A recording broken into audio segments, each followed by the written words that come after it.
sekelompokan mahasiswa, yaitu massa yang terdiri dari mahasiswa dan juga buruh, sudah mulai melakukan aksi mereka. Jika tadi mereka memberikan dua opsi, jika tidak mendobrak masuk untuk ke gedung DPR, mereka akan memblokade jalan tol.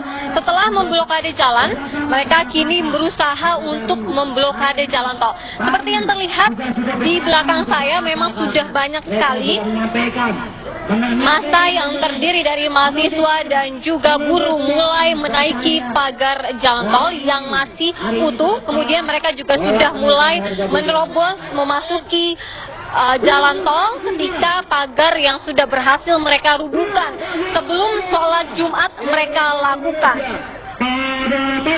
Dan hingga kini pun tadi pengamanan, walaupun belum terlihat ada polisi yang mendekatkan diri dengan pintu gerbang ataupun di luar pintu gerbang, namun pengamanan udara sudah berulang kali kami rasakan, berulang kali helikopter, dan sudah ada 2 helikopter yang mengitari seluruh gedung DPR MPR untuk melihat aksi para demonstran tersebut.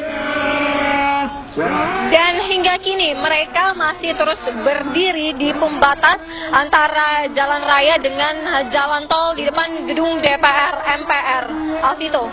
Iya, saya ingin mengetahui apakah kita mendapatkan informasi adanya pengamanan di luar gedung DPR, di luar pagar maksudnya. Kalau misalnya Anda katakan bahwa di dalam gedung DPR, di dalam gerbang gedung DPR belum ada petugas keamanan, apakah penjagaan justru diperketat di luar? Apakah kita mendapatkan informasi itu, Sira?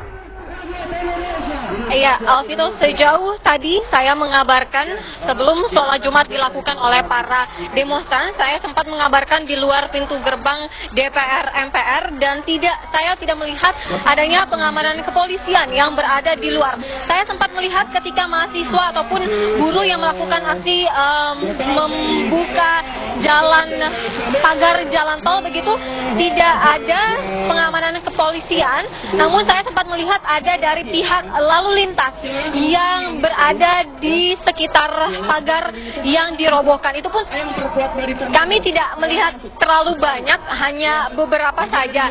Dan hingga kini sepenglihatan saya yang di luar ini, memang mereka belum secara total memasuki jalan tol, tapi mereka memang sudah memasuki sebagian jalan tol yang berada di depan gedung DPR MPR.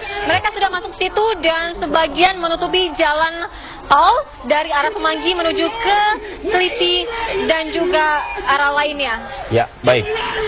Kita juga melihat bahwa merobohkan pagar, semakin banyak yang mereka robohkan, Alvito. Ya. Jika tadi saya melihat hanya beberapa pagar yang mereka robohkan, pagar pembatas jalan tol, namun kini semakin banyak pagar yang mereka robohkan sepanjang depan gedung DPR MPR.